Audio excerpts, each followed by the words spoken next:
Alam mo bang maaari ka nang mag-request ng government PSA document sa GCash?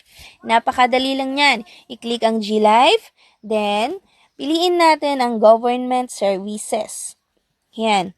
Then magpapakita ang PSA helpline.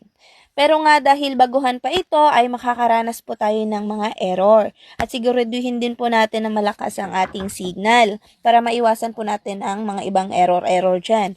Then, ito po ang mga list of available PSA documents.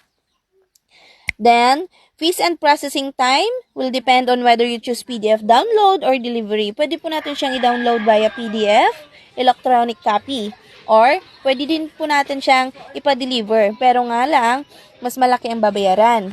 At nakadepende din kung saan ka. Ganon. So, pwede po tayong mag-request ng birth certificate, marriage certificate, death certificate, certificate of no marriage or Senomar, and Senodeath. Ganun po yan.